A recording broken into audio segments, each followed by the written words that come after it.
Welcome back, everybody. Matt the Man here. Hope you're doing well. So this weekend we got the new Brad Pitt movie, F1. The new F1 racing, race car driving. I was looking forward to this movie. I like Brad Pitt. Let's start there. Number 2, you got Joseph Koninski. I think that's how you say his last name. Coming in to direct. He directed Top Gun Maverick, which was one of the best movies of 2022. It was the best movie of that summer, by far. So for him to now come in from, fighter jets and now race cars, and with Brad Pitt, I mean, what more can you ask for? Plus, you got the same screenwriter, Aaron Kruger, who wrote Top Gun Maverick. You got the same cinematographer using the IMAX cameras to put in the cockpit of the drivers, just like in Top Gun Maverick in the cockpit of the fighter jets. I mean, you got the director, the screenwriter, and the cinematographer. And then you add Brad Pitt. And Javier Bardem. That's one thing that Top Gun Maverick did not have. It did not have Javier. Everything is good with Javier. Well, except that one Ridley Scott movie. But hey, I think Brad Pitt was also in that movie. So, maybe not. But hey, in this case, everything is great with Javier Bardem. And I was looking forward to this movie. The trailers, it was getting me pumped. It feels like a perfect summer blockbuster. I mean, and once again, Joseph Koninski delivers again. This director, who started out with movies like Tron Legacy, which I was not a fan of, then he did that other Tom Cruise movie, Oblivion, which I need to go back and watch it. I haven't seen that since it came out, when it came out back in 2013, around that time. I haven't watched that since. I need to go back and watch that. And then he did this little movie in like 2017, 2018, called Only the Brave, with Josh Brolin, Jennifer Connelly, Miles Teller, Taylor Kitsch, about firefighters. And I really liked that movie. That got me back on the Joseph Koninski train. And then he did Top Gun Maverick. And before you people say, well, why did he wait so long to do a movie in 2017 and then in 2022? Well, Top Gun Maverick was supposed to come out in 2020, but because of the pandemic, it pushed it out. It was already done and finished in 2020. That's why if you remember back when we had the Super Bowl in 2020, they showed the trailer for Top Gun Maverick for May 2022. May 2020. And then it got delayed because a month later everything shut down and we know the story. Now Top Gun Maverick was done 2 years before it even finally came out. That's why they're already moving forward with Top Gun 3. Because we got that other Top Gun movie done 5 years ago. We should already have Top Gun 3 by now. But he went and did F1 and, instead of jumping to Top Gun 3, which is fine, do a movie in between, kind of like what Nolan did with the Batman movies. And anyway, let's get back to what we're here for. Joseph Koninski is bringing the man back in movies. The real men. Manly men. We saw that in Top Gun Maverick, a manly movie, and a bro movie. Just men, like men being men. Not what we've been seeing in our climate lately. I don't know what that is. It ain't men. It's something else. But the manly men that we used to watch in the 80s and the 90s is finally returning, and we can thank Joseph Koninski for doing it. We can also thank Tom Cruise for Top Gun Maverick, and now we can thank Brad Pitt for F1. Tom Cruise, Brad Pitt. No, I was going to say the Brat Pack, but even though Brad Pitt. Anyway, the vampires from Interview with the Vampire are bringing the manly man back to cinema. Because this one has it, yeah? Brad Pitt still in his 50s, looking like he's in his 30s. You know, most of the time he's not wearing a shirt, most of the time, or his shirt is mostly unbuttoned.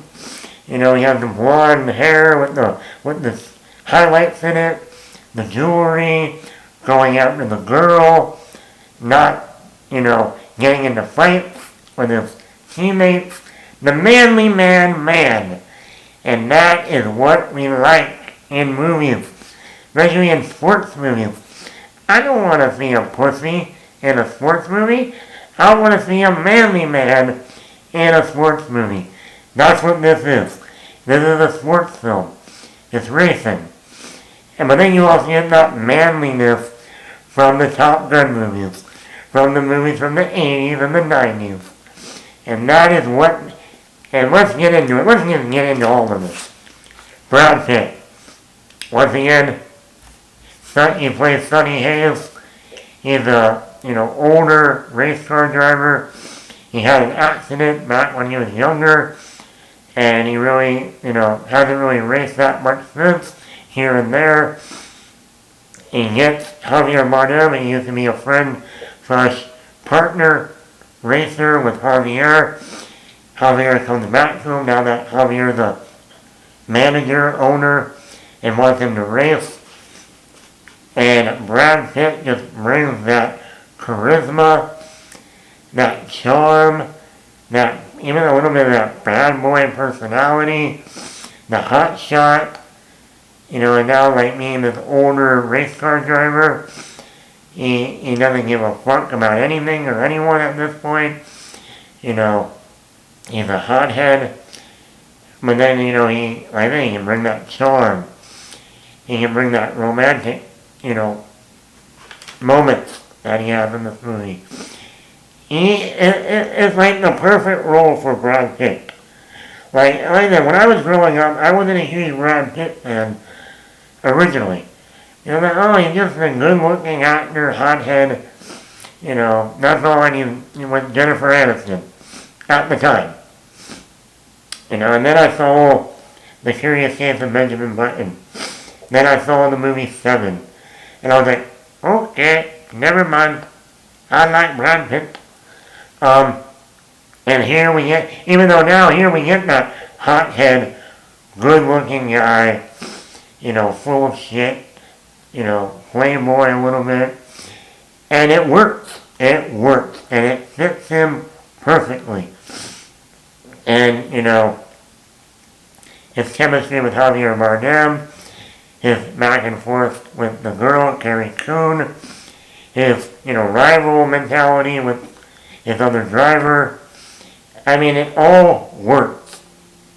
Now let's get to Javier. Javier Bardem is awesome in this movie. I mean, one thing is Javier Bardem, that voice of his. You hear that voice, and you understand why Penelope Cruz has been with him all these years.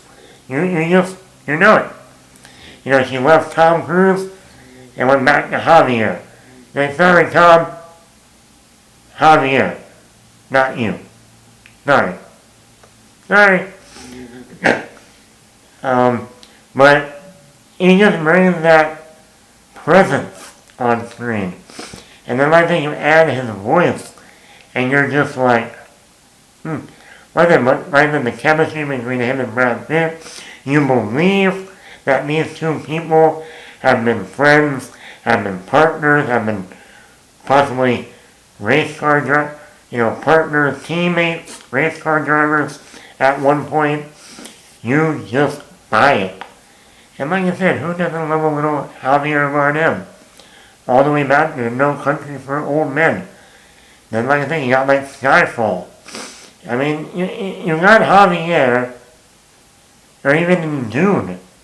I mean, you get Javier Bardem, You're good. Damien Idris is the other race car driver. He's the rookie. He's the hothead rookie, hotshot. So you got an older hotshot in Brad Pitt, and you got a rookie hotshot in Damien Idris. So you know they're going to clash. You just know it. And I've never seen this actor before. I thought he was related to Idris Elba for the last name Idris. And I'm like, no, Matt. Idris Elba. Idris is his first name. But with this guy, Idris is his last name. Damien Idris. It should be the other way around. Idris. But then he might be related to Matt Damon. So there's no win. There's no win here. I'm not winning in this naming game. But Damien Idris, I've never seen this actor before. I thought he did a really good job in life. He plays the hothead, the rookie driver. But he has a great relationship with his mother, which I also did not expect in this movie, this mother-son relationship. Like that, his back and forth with Brad Pitt is great. They have a lot of confrontations with one another. But then as the movie goes along, like they get that arc of their relationship. This is an actor you should be looking out for. I know apparently Marvel is already looking at him to play the new Black Panther. I wonder why. I'm sorry, I had to. But no, he's a really good actor. I'm curious to see where he goes from here. Carrie Coon plays the main female character in the movie. She's the technician. She builds the cars. So she is a little techie, nerdy girl. Even though she doesn't look like it. Like, this is another thing where, back in the day, women, when they were in those 80s and 90s movies, they didn't look like your stereotypical nerdy, techie girl. That's why they had Denise Richards in The World Is Not Enough, James Bond. You don't look at Denise Richards and go, that's a nerdy, techie girl. The girl from Wild Things? I don't think so. And here at Carrie Coon, I think she's Irish. Yes, she's Irish. There's no doubt about it with that accent. Red hair, Irish.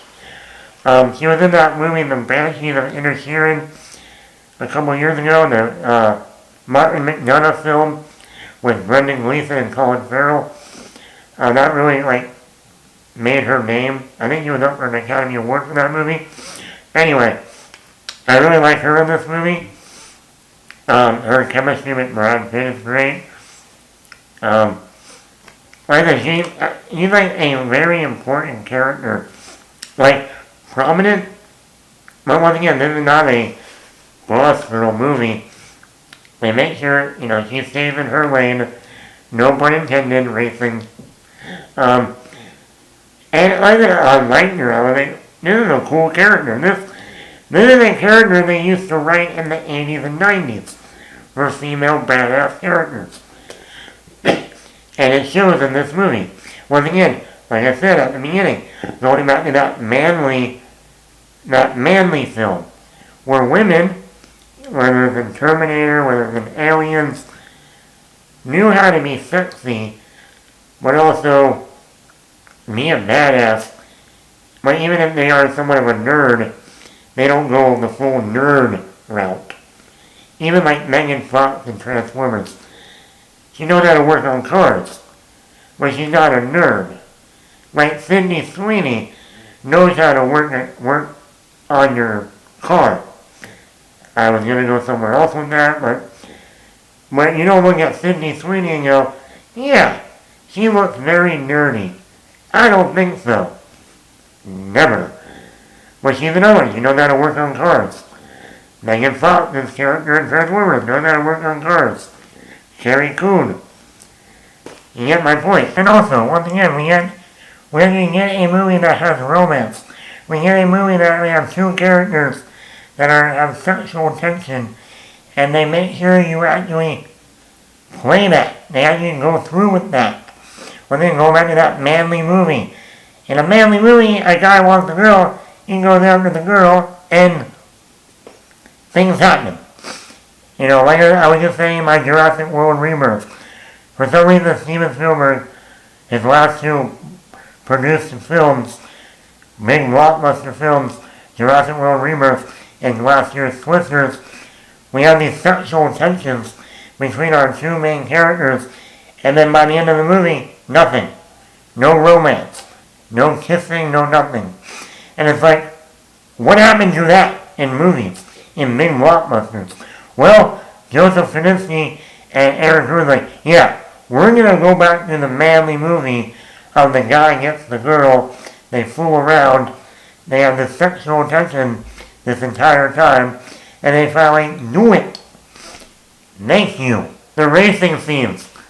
Not only are these racing scenes amazing to watch, because of the getting in the cockpit and actually feeling like you're in the driver's seat, like in Top Gun Maverick, but just the energy and the way the editing and the pacing with the music, and just you're energized when you watch these racing scenes. And then you add the suspense in moments. Great, once again, Joseph Koninski can do Top Gun Maverick and do fighter jets flying and make that look amazing. Now he's in a cockpit of a race car, and you just feel you feel it.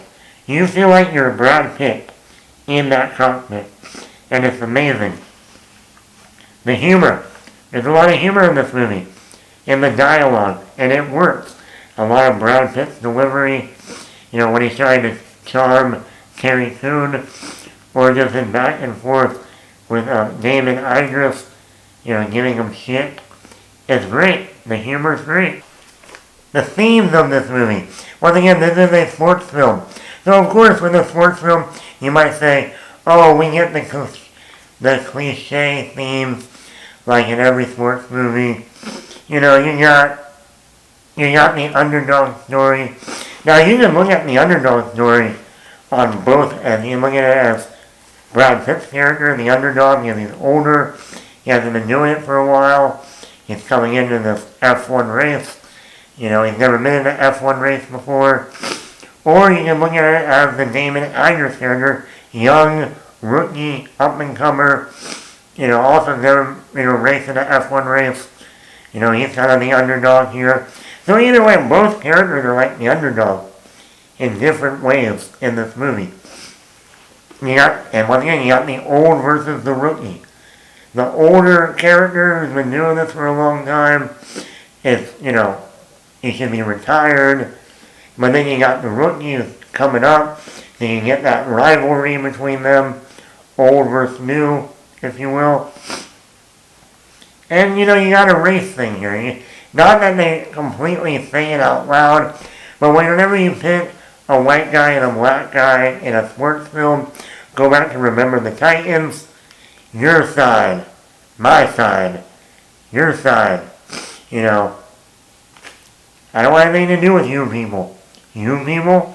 Yeah, you people. You stay there, and we'll stay here. We get that race thing in this movie. You pit a white racer with a black racer.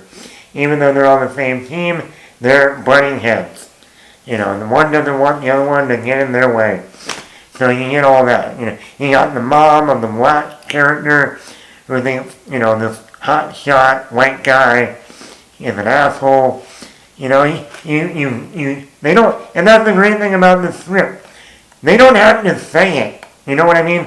Nowadays, in our political climate, they would actually have to spell it out for you. Black guy and white guy do not get along. This is a race political thing. No. But you get it because of how they, show, don't tell. They're showing you without telling you. And you get it if you see enough sports movies like I said. You get enough sports movies like, the Rocky movies. Most of those movies are the white guy and a black guy punching each other. Rocky and Apollo Rocky, Clubber Lang, Rocky, and the rookie in Rocky Balboa, the young fighter, black guy. It's a thing that has been done over and over and over in sports movies. This is no different. But you still get that. In every one of those movies I mentioned, like I said, Remember the Titans. Now, Remember the Titans, they actually do spell it out for you because of the setting and the time period. When you watch a Rocky movie, you watch certain other movies, you know what they're trying to say there without saying it. And this one does the same thing. Like I said, Joseph Koninski, this guy, I want to see Top Gun 3 like everyone else. But hey, buddy, you did fighter jets, you've done race cars. Hey, let's just throw a boating trip. Boat racing, why not? Jet ski the movie. 2 jet skiers on the water, racing. Why not? I bet you would make it look awesome. You've done it with fighter jets, now you've done it with race cars. Let's get on the water now. You've done sky, you've done sky, now you've done land, let's do water. We haven't done water yet. Come on, let's do the 3 things. Land, sky, land, sea. We gotta go to the sea now. Come on, boat racing, jet ski racing, any type of racing. Tubing racing. Who can throw the other person off their tube the fastest? Let's go. I want to see that movie. And hey, we get on Tom Cruise and Brad Pitt. Rivals. I want to see that.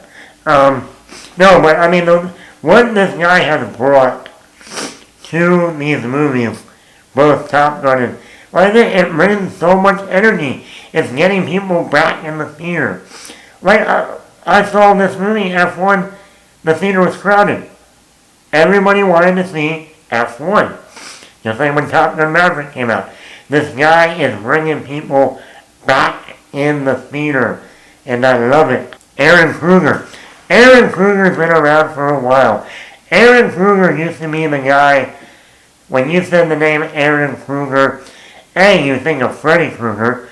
Kruger? Really? It was even funnier back in the day when Aaron Kruger was writing Scream 3 and Scream 4. And you go, wait a minute. Aaron Kruger is writing a script for the director who directed Freddy Krueger? Is that a joke? No. Kruger is writing, well, he's not writing Freddy Krueger, he's writing Ghostface. But it's the same director. Yeah. Anyway, back in the day, Aaron Kruger was not, because he wrote Scream 3. That was considered one of the worst Scream movies. He came in and patched up certain things in Scream 4 that to me made that, like that tied-on hospital scene, the weaker part of that movie. So back in the day, Aaron Kruger was not a name you went, we got Aaron, baby! We got Kruger! Say his name 3 times! Kruger, Freddy Krueger. Well, that's Beetlejuice. Well, you gotta say Freddy Krueger a number of times, or just don't fall asleep. Either one. You know what? We're talking about racing. Give me a break. But nowadays, when you say Aaron Kruger, you say the writer of Top Gun Maverick, the writer of F1, the writer who's already finished working on the script for Top Gun 3. Yes, that Aaron Kruger. Why doesn't he write a Freddy Krueger movie?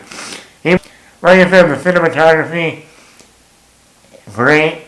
IMAX cameras. You feel like you're in the cockpit of the racers. Even the scenes outside of the racing look great. The score. Hans Zimmer. Yes, the Hans Zimmer, who's done a lot of Nolan films like Inception, the Dark Knight films, Dunkirk. Did he do Oppenheimer? He might have done Oppenheimer. But Gladiator, The Lion King, Hans Zimmer has done the score for this movie, and it is fucking phenomenal, of course. It's Hans Zimmer.